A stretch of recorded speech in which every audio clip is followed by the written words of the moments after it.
Olá, queridos amigos, estupendos alunos. O meu nome é Emerson Malheiro e vamos dar início aos estudos desta matéria estupenda que cuida da filosofia do direito. Nesta aula, com o tema O Pensamento Jusfilosófico na Idade Média. E vamos começar com o estudo de A Justiça em Aurélio Agostinho de Hipona, que nasceu em 354 e morreu em 450. Aurélio Agostinho de Hipona foi um importante filósofo. Ele nasceu no norte da África, onde nos dias atuais se encontra a cidade de Souk Aras, na Argélia. Cresceu sob a cultura romana e foi professor de retórica em Roma e Milão. Oportunidade em que teve contato com diversas obras filosóficas, em especial Cícero, Platão e também os neoplatônicos. Ele foi um bispo em Hipona, uma cidade localizada em uma província de Roma, no continente africano, onde nos dias atuais se encontra a cidade de Annaba, na Argélia. Ele ficou conhecido como Santo Agostinho e também foi um dos mais relevantes filósofos e teólogos dos primeiros séculos da era cristã. Aqui é muito importante destacar que as suas principais obras foram A Cidade de Deus e Confissões.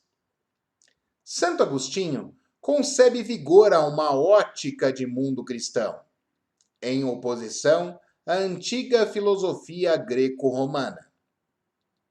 De Platão e dos neoplatônicos, Agostinho retirou a concepção de que existe uma diferenciação entre o mundo falho e efêmero das coisas físicas, conectado por meio dos sentidos, e o mundo ideal e permanente, interligado por meio do intelecto.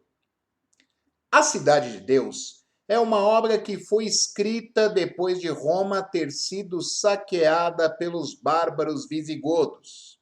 E nela, Agostinho determina uma diferenciação entre a cidade dos homens, contaminada pelas perversões, inconstâncias e injustiças peculiares do ser humano, que é pecador a partir do pecado original de Adão e Eva, e a cidade de Deus, que se instaura na vida após a morte, unindo os santos e os salvos, e cujos vestígios chegam à terra por intermédio daqueles que Deus purificou. A propósito, a doutrina do pecado original se apoia em várias passagens da Bíblia, como, por exemplo, a Epístola de Paulo aos Romanos, a Epístola de Paulo aos Coríntios e uma passagem do Salmo 51. Mas a primeira exposição sistemática sobre o pecado original, de cuja interpretação derivaram todas as controvérsias, é a de Agostinho de Hipona. Por conta disso, pode-se dizer que a distinção entre a cidade dos homens e a cidade de Deus na terra, as leis e os julgamentos são injustos, na medida da falibilidade e do pecado do ser humano. Em Deus reside a justiça. A justiça se mede não pela virtude dos atos, mas pela fé em Deus e pela consequente graça de Deus para com os salvos. A justiça não está presente na ação dos homens na terra, mas na lei de Deus. A lei divina é imutável. assim como seus conteúdos de justiça e injustiça, tendo a mesma definição para todos os povos em todos os tempos. Isso significa que em Agostinho há um novo direito natural, com regras inflexíveis e provenientes não da natureza em si, mas do desígnio divino. Uma conduta só é considerada justa se obedecer à lei divina. Para Cícero, por exemplo, a lei natural é a mesma para todos porque a natureza do homem é a mesma, e a razão também. Para Agostinho, a lei natural é a mesma para todos porque é proveniente dos desígnios de Deus. Deus é sinônimo de existência, bondade e verdade.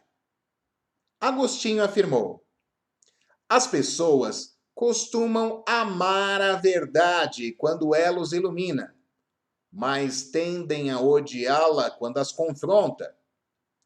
Aqueles que não querem ser vencidos pela verdade serão subjugados pelo erro.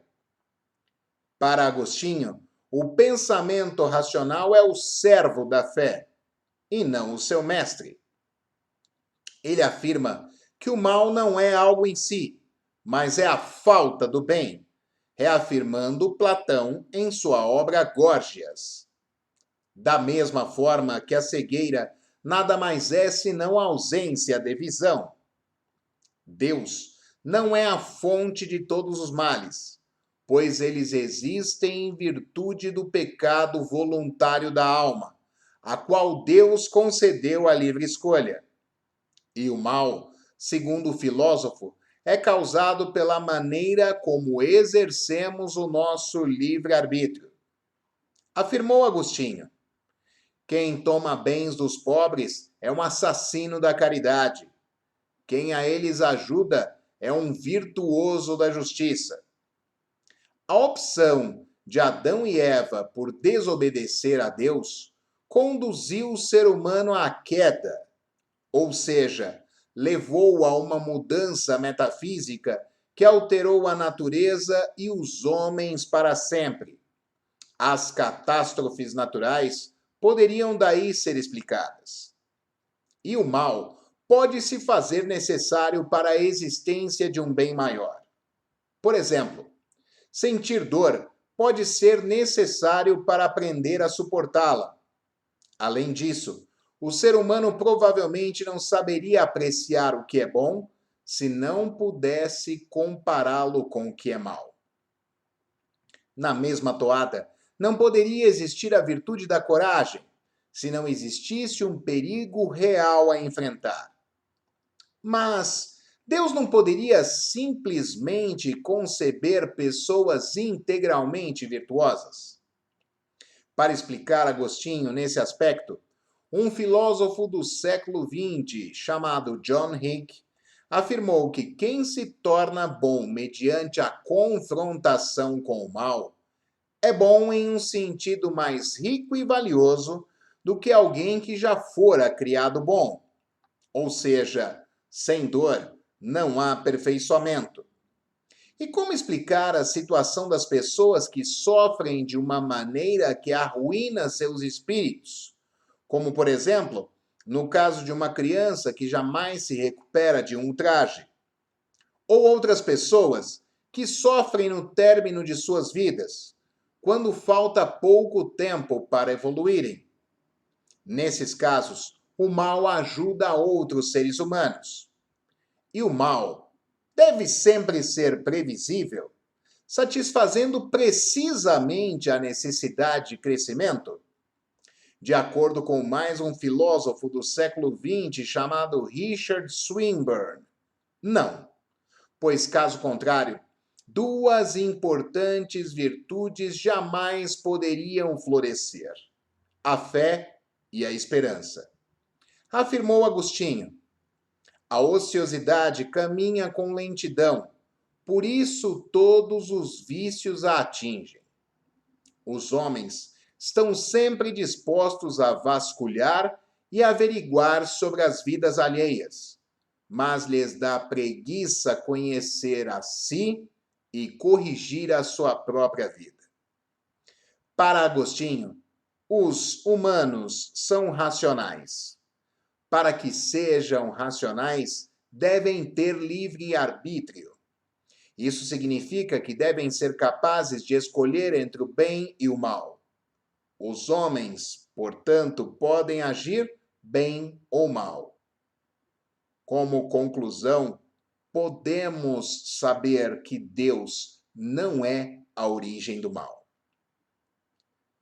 Vamos agora falar sobre Tomás de Aquino, o Tratado das Leis e da Justiça. Tomás de Aquino nasceu em 1225 e perdeu a vida em 1274. Tomás de Aquino nasceu em Roccasecca, na Itália. Desenvolveu-se sob a cultura romana.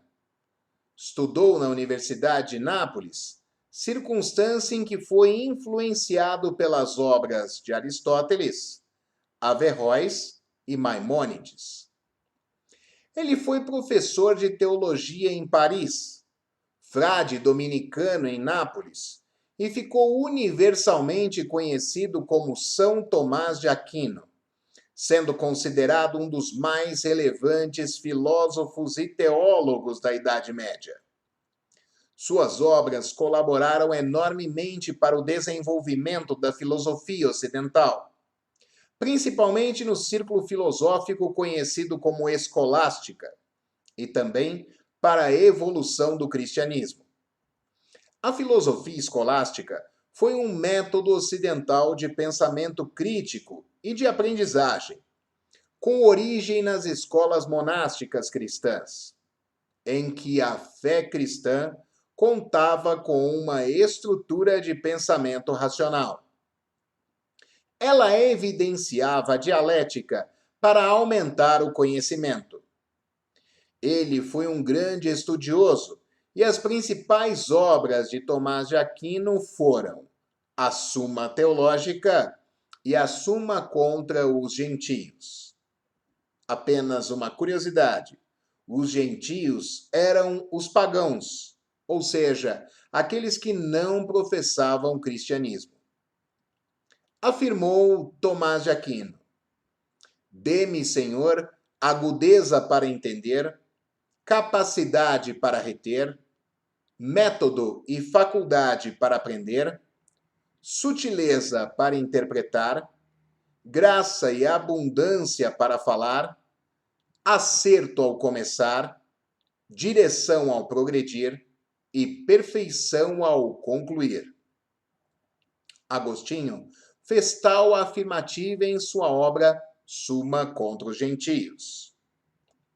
Vamos falar agora acerca de Tomás de Aquino sobre o Tratado das Leis.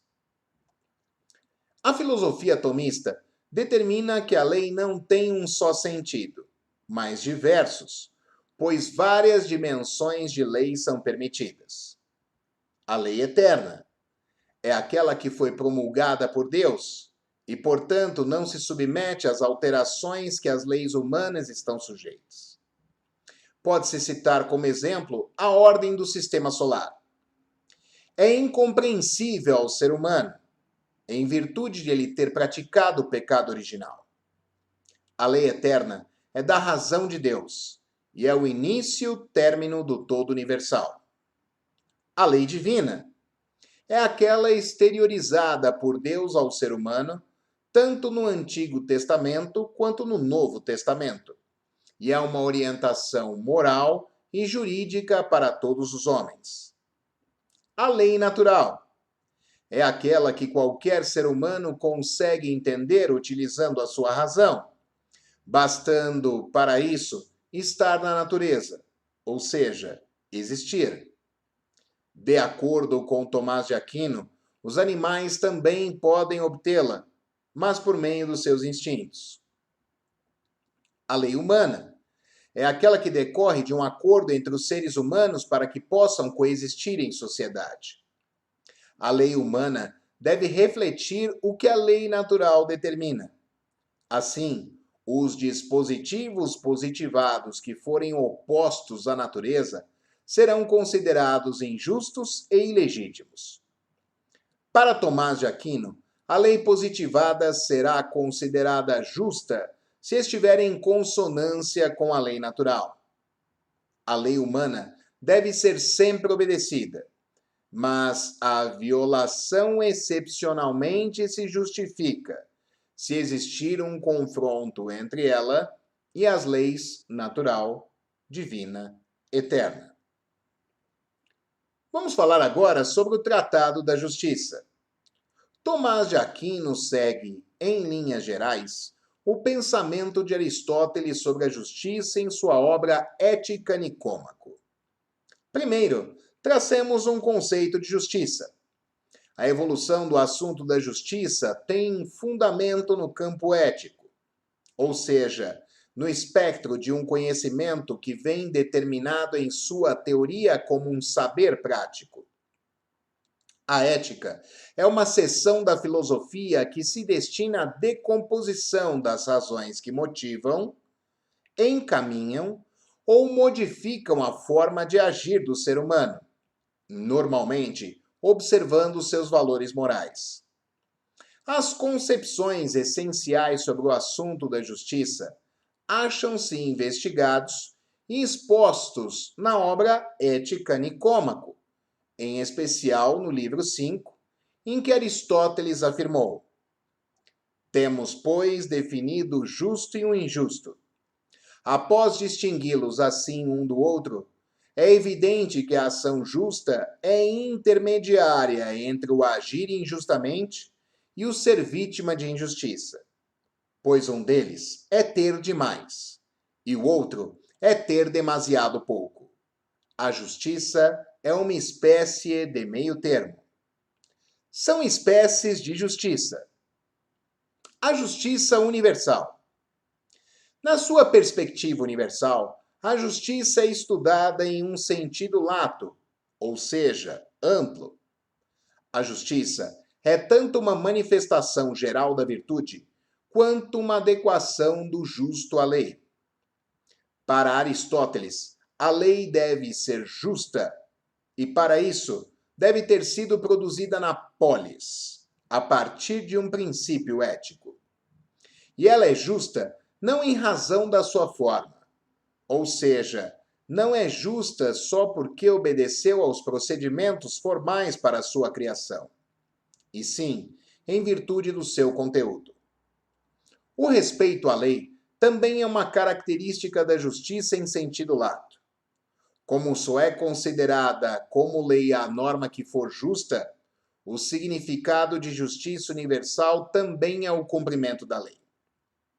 Sob o prisma universal, a justiça deve ser considerada a virtude que está presente em todas as demais virtudes. A justiça é, portanto, uma virtude em si mesma, pois apenas ela possui um conteúdo específico que não demanda a soma de qualquer outra virtude. A justiça universal se ocupa com a observância da lei, com o respeito à legislação, e ou com as normas convencionais instituídas pela polis.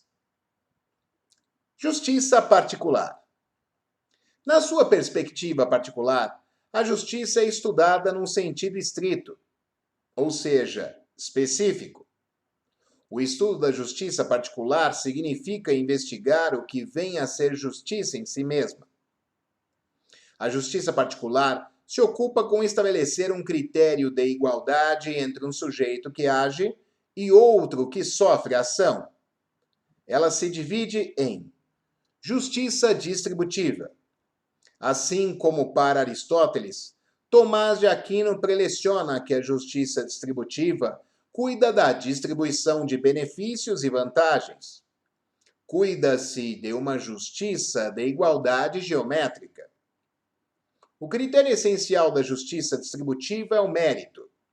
Ela usa como parâmetro dar a cada um de acordo com o seu mérito. Justiça corretiva. Assim como para Aristóteles, Tomás de Aquino estabelece que a justiça corretiva, também chamada de ortótica, cuida das transações entre os indivíduos e da reparação de danos. Cuida-se de uma justiça de igualdade aritmética. Ela se divide em justiça comutativa. É aquela que dirige os contratos em geral, compra e venda, locação, empréstimo, dentre outros. Ela tem por objetivo estabelecer uma relação de troca. É uma espécie de justiça preventiva, já que estabelece as prestações recíprocas antes mesmo de uma eventual transação. Justiça reparativa. É aquela que repara ou indeniza um prejuízo, determinando, se necessário, uma penalidade. Ela tem por objetivo reprimir uma injustiça. É uma espécie de justiça repressiva, já que estabelece as sanções para o descumprimento da norma. É possível enxergar a justiça reparativa, por exemplo, no direito penal, ou ainda no pagamento de indenizações no direito civil. Como viram, é muito importante reconhecermos Tomás de Aquino. Precisamos falar agora sobre o pensamento jusfilosófico moderno. No entanto, vamos fazer isso em um próximo vídeo.